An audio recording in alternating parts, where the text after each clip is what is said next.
개인용 국채를 우리 일반인들도 투자할 수 있다고 해서 우리가 얼마를 빌려주면 언제 얼마로 돌려받을 수 있는 거야? 어떤 분들에게 매력적일 수 있느냐? 이런 분들입니다.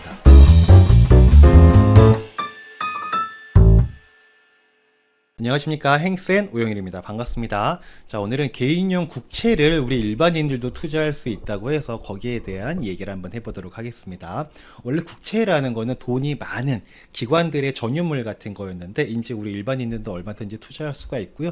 최소 10만 원부터도 가능하다고 합니다. 아마 많은 분들께서 목돈관리에 국채를 좀 활용해 볼까라는 생각을 갖고 계실 것 같은데 거기에 대해서 같이 이야기 나눠보도록 하겠습니다. 채권을 우리가 투자한다는 얘기는 채권을 발행하는 사람에게 우리가 돈을 빌려주고 정해진 날짜에 정해진 이자를 같이 원금이랑 돌려받는 뭐 이런 게 채권 투자이지 않습니까? 근데 이게 국가가 발행하는 국채니까 정부의 돈을 빌려주고 내가 이자와 원금을 받는 이런 계약을 하는 거죠. 그 중요한 건 이거죠. 우리가 얼마를 빌려주면 언제 얼마로 돌려받을 수 있는 거야? 이게 가장 중요한 거지 않겠습니까?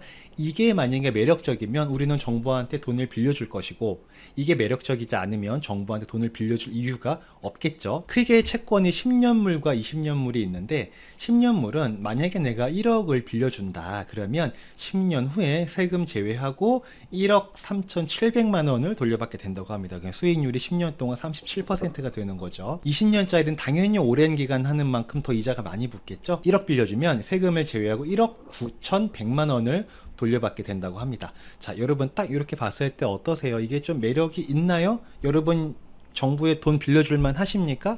이건 사람마다 생각이 좀 다를 수 있을 것 같은데 이게 지난 6월 달의 결과를 놓고 언론사마다 좀 평가가 나뉘긴 합니다. 어떤 언론사는 흥행이 부진했다 라고 얘기를 하고 또 어떤 언론사는 3일 만에 4천억 넘게 몰렸다. 이건 흥행이다 라고 보기도 합니다. 근데 저는 개인적으로 볼 때는 생각보다 인기가 많지는 않았던 것 같다라는 생각을 합니다. 왜 그러냐면 10년짜리가 있고 20년짜리가 있는데 10년짜리는 1,000억 원 모집하는데 3,400억 원이 몰렸어요. 그러니까 인기가 되게 많았던 거죠. 성공한 겁니다. 근데 20년짜리는 1,000억 원 모집하는데 769억 원밖에 모집이 되지 않았으니까 미달난 거죠. 우리 왜 아파트 같은 것도 분양했는데 미분양되면은 좀 그렇잖아요. 보통 인기 있는 데들은 청약 경쟁률이 막 올라가지 않습니까? 근데 이거는 보면 10년짜리는 인기가 있었지만 20년짜리는 인기가 없었던 거죠. 제품을 생산해서 파는 회사라고 가정을 해보면 A 상품, B 상품 두 개가 있는데 A 상품은 잘 팔렸어요. 근데 B 상품은 재고가 남은 거예요. 1,000개 팔려고 1,000개로 준비해놨는데 760개밖에 안 팔렸으니까 덜 팔린 거죠. 이거는 성공했다고 보기엔 좀 애매한 거죠. 그래서 두 개의 상품이 있는데 하나는 잘 되고 하나는 잘 안 됐어. 그러면은 약간 좀 생각보다 인기가 적었구나 라고 볼 수도 있는 거죠. 그럼 이게 생각보다 인기가 없었던 이유는 무엇일까를 보면 결국은 이게 좀 큰 것 같아. 너무 오랜 기간 돈이 묶인다. 이게 소유권이 좀 불가하거든요. 그러니까 무슨 얘기냐면은 이제 10년짜리 20년짜리 좀 부담되지 않습니까? 그 사이에 무슨 일이 생길지도 모르는데 보통적으로 우리가 아파트나 뭐 어떤 자산을 가지고 있으면은 내가 돈이 필요할 땐 그거를 팔아서 이제 현금을 받게 되지 않습니까? 그게 이제 소유권을 이전하는 거죠. 근데 국채는 소유권 이전이 불가합니다. 특정 사례, 뭐 상속이나 강제 압류나 이런 거를 빼고는 소유권 이전이 불가하다고 합니다. 그러니까 팔아서 현금화할 수가 없는 거예요.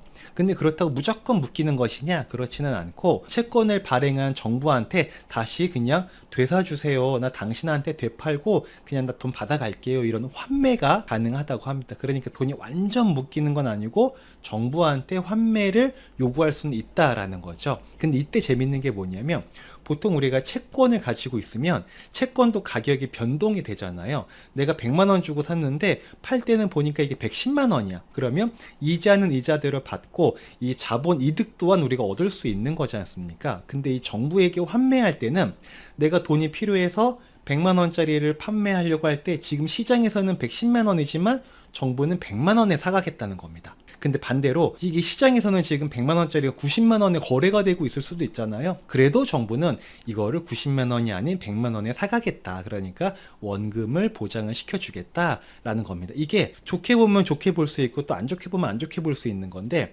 원금 보장이 된다는 건 좋은 거는 맞아요.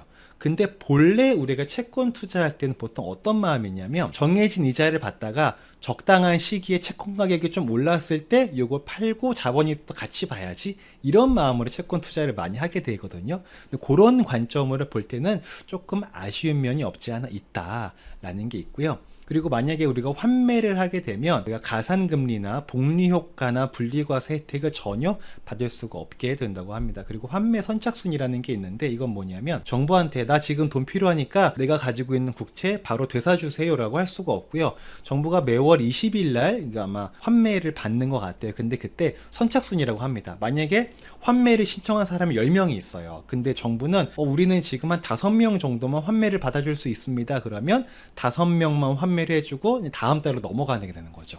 다음 달에 됐더니 이번 달에는 우리가 3명만 환매해 줄 수 있습니다. 그러면은 또 이렇게 다음 달로 넘어가게 되고, 이런 식으로 환매가 된다고 하니까 안 되는 건 아닌데 빠르게 환매가 되는 건 아니더라. 보통 우리가 채권이나 주식 같은 경우에는 금융시장에서 바로바로 팔아서 현금화할 수 있는 거랑은 약간은 대비가 되는 것이죠. 그러니까 이게 어떻게 보면은 좋은 면도 있어요. 돈 묵히는 게. 근데 안 좋은 면도 있고 약간 애매한, 무조건 좋다고만은 볼 수 없는 부분이 있는 것 같은데, 본래의 채권 투자를 하시던 분들이 딱 봤을 때는 그렇게 매력적이진 않을 수 있는 여건이 더 많지 않나 라고 보입니다. 그리고 두 번째 이유로는 표면금리가 지급이 안 됩니다. 이게 무슨 얘기냐면 지급이 아예 안 되는 건 아니고, 원래 채권은 뭐 3개월마다 6개월마다 1년마다 이렇게 이자를 주잖아요. 그리고 만기에 가서 원금을 같이 받는 건데, 근데 국채는 이자를 지급하지 않습니다. 대신에 우리한테 줄 이자를 정부가 가지고 있다가 이걸 계속 복리로 불려서 만기에 원금과 이자를 한 번에 준다라는 거죠. 그러다 보니까 이 채권 투자에서 현금 흐름을 조금 기대하는 그런 것들을 필요로 하는 분에게는 좀 매력이 떨어지는 거죠. 대신 복리 효과는 있으니까 이게 그냥 수익률을 극대화시킨 효과는 있습니다. 그래서 당장의 현금 흐름은 별로 필요하지 않지만 나중에 크게 불리겠어 라는 분들한테는 그래도 어느 정도 이게 매력이 있을 수도 있겠죠. 세 번째는 절세 혜택이 있는데, 이게 분리과세가 되거든요. 분리과세가 되면 뭐가 좋은 거냐면 종합소득세율이 높으신 분들한테는 이게 되게 매력이 있는 거예요. 근데 종합소득세율이 높은 분들, 이런 분들은 보통은 일반인 분들은 아니고 흔히 말하는 좀 부자 분들이시거든요. 그러니까는 이 분리과세의 매력이 일반인 분들은 별로 해당이 안 되고, 그리고 종합소득에 해당되시는 분은 좀 부자이신 분들에게는 이 한도가 2억밖에 안 된다고 보여줄 수도 있습니다. 그러니까 일반인 분들한테 2억은 큰 한도죠. 근데 돈이 많으신 분들, 좀 부자라고 하는 분들에게는 20년 동안 넣어둬서 분리과세 혜택을 보는데 그 한도가 2억밖에 안 된다? 이게 약간 애매할 수도 있는 거죠. 그러니까 자기 포트폴리오 중에 일부를 넣어놓을 수는 있는데 그래도 그렇게 썩 매력적이지 않은 한도이기도 하다라는 겁니다. 더 중요한 건 뭐냐면, 종합소득세율을 신경 쓰면서 금융소득이 2천 넘고 막 이런 부자분들 있잖아요. 그분들에게 1억 넣고 20년 후에 1.9억은 메리트가 적을 겁니다. 왜냐하면 흔히 말하는 부자라는 분들은 돈을 갖고 있는 게 많고 돈을 오랜 기간 관리해 오시면서 돈을 다루는 능력이 좀 일반인 분들보다는 조금 더 많은 게 사실이지 않습니까? 근데 그분들에게 20년 후에 1.9억? 이거 좀 애매한데? 라는 생각을 아마 많이들 하실 것 같아요. 그러면 개인용 국채는 어떤 분들에게 매력적일 수 있느냐? 이런 분들입니다. 제 주변에도 있는데 사업을 열심히 해서 돈을 많이 벌었습니다. 근데 저금만 하십니다. 10년 동안 은행에 모은 돈 15억을 모았습니다. 대단하신 거죠. 근데 이게 뭐 재테크 측면으로 볼 때는 좀 아쉬운 면이 있지만 저는 그렇게 나쁘게 아쉽게 보지만은 않는 게, 어차피 사람의 에너지는 한정적이잖아요. 이분 같은 경우에는 사업하고 이쪽에 열정과 에너지를 쏟는 거에 집중을 하는 게 옳은 거죠. 재테크도 잘 하시려면은 그냥 뭐 아무거나 막 할 수 없기 때문에 공부해야 되고 시간 써야 되고 에너지를 써야 되는데, 이렇게 쓸 에너지를 사업에다가 집중을 하셨기 때문에 10년 동안 은행에 15억이나 모을 수 있었던 거다 라고도 볼 수 있는 거기 때문에 10년 동안 은행에 15억을 뭐 돈이 너무 아깝다, 차라리 저걸로 ETF 조금 사고 부동산 사고 뭐 하지? 라고 생각할 수도 있지만 꼭 그런 것만 아닐 수 있다. 근데 이런 분들에게 따로 공부하지 않고 그냥 신경 쓰지 않아도 그냥 은행 대신에 국채에다가만 집어넣어도 은행보다는 훨씬 더 많은 이자를 받을 수 있게 되지 않겠습니까? 그래서 이런 분들처럼 은행에만 가시던 분들에게는 개인용 국채는 충분히 매력적일 수 있다 라고 봅니다. 그리고 두 번째는 연수익률 3.3%의 매력을 느끼시는 분들은 개인용 국채를 아마 활용하시기 좋을 것 같은데요.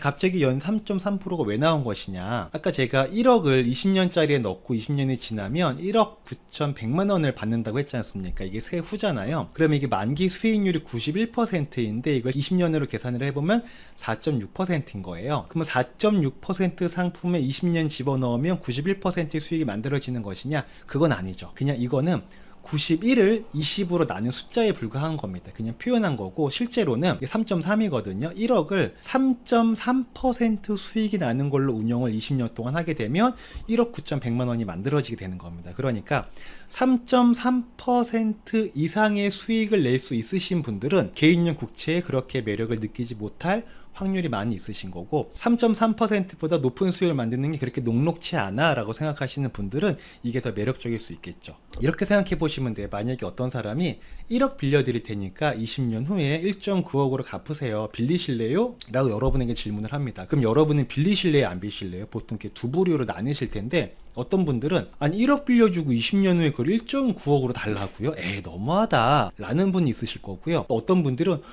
진짜요? 아 감사합니다, 저 빌릴게요 라는 분들이 있으실 거예요. 이게 결국은 뭐냐면 연 3.3% 이상의 수익이 가능하신 분들은 이쪽이 될 거고요. 연 3.3% 이상의 수익이 불가능하신 분들은 아마 이쪽에 해당이 되실 겁니다. 저 같은 경우는 어디에 해당될까요? 당연히 저는 이쪽에 해당이 되겠죠. 저는 무조건 저렇게 돈 빌려주시는 분이 계시다면 저는 정말 감사하게 탁 이렇게 빌려갈 겁니다. 왜냐하면 저는 GPL 채권을 운영하는 사람이잖아요. 저희가 세금 떼고 얻게 되는 수익률이 5.8%인데 그러면 이게 1억 9,100만 원이 아니고 3억이 넘는 금액이지 않습니까? 당연히 비교가 안 되는 거죠. 1억 빌려서 20년 후 1.9억을 갚아도 저한테는 3억이 있으니까 1억이 남겠죠? 당연히 남는 장사가 되는 거죠. 물론 이제 국채로 하게 됐을 때와 GPL 채권을 했을 때 안정성은 당연히 비교가 안 됩니다. 근데 이 항상 모든 투자라는 것, 모든 재테크라는 것도 모르고 하면 위험한 건데 알고 하면 국채만큼이나 안전하게 할 수 있는 거거든요. 저 같은 경우는 이런 걸 제가 직접 운영도 하고 오랜 기간 했기 때문에 사실상 국채를 바라보는 관점이나 이 GPL 채권을 바라보는 관점, 저한테는 큰 차이가 없거든요. 아마 저희랑 오랫동안 함께 해오신 고객분들도 거의 마찬가지 개념이실 겁니다. 거의 다 돈 빌릴게요, 감사합니다 라고 얘기하시면서 돈 빌려가지고 여기다가 넣는 그런 선택을 하시지 않을까라는 생각을 합니다. 근데 이게 개인으로 했을 때 이렇게 되는 건데, 만약에 법인을 통해서 운영을 하게 되면 금액이 더 커집니다. 이 GPL 채권이 5.8%가 세후 수익률이고 세전은 8%거든요. 그러면 법인들은 보통 8%를 다 수령을 하시고 법인세로 계산이 되는 거예요. 그러면 만약에 그냥 단순 계산으로 보게 되면은 개인으로 할 때는 3억이었는데 법인으로 할 경우에는 4억 6천 정도가 되는 거죠. 여기서 이제 경비 빠지고 뭐 빠지면 조금 줄긴 하겠죠. 그러니까 당연히 1억 빌려주고 20년 후 1.9억으로 갚으세요? 저 같은 사람은 당연히 땡큐인 거죠. 네, 너무나 감사한 거죠. 그래서 이 개인용 국채는 은행에만 가시던 분들이나 아니면 연 3.3%의 수익의 매력을 느끼시는 분들께서는 충분히 투자할 만한 매력적인 상품이다 라고 보여지고요. 반대로 은행에 잘 돈 넣지 않는 분들이 있죠. 저 같은 사람들. 그리고 연 3.3% 이상의 수익을 만들어야 되거나 만들 줄 아시는 분들께서는 그렇게 매력적으로 보이진 않을 것 같다 라고 정리할 수가 있을 것 같습니다. 자, 일단 오늘은 개인용 국채에 대한 이야기를 나눠봤고요. 다음에 또 여러분들의 목돈 관리에 도움이 될 수 있는 이야기를 나누기 위해서 노력하도록 하겠습니다. 자, 들어가겠습니다. 안녕.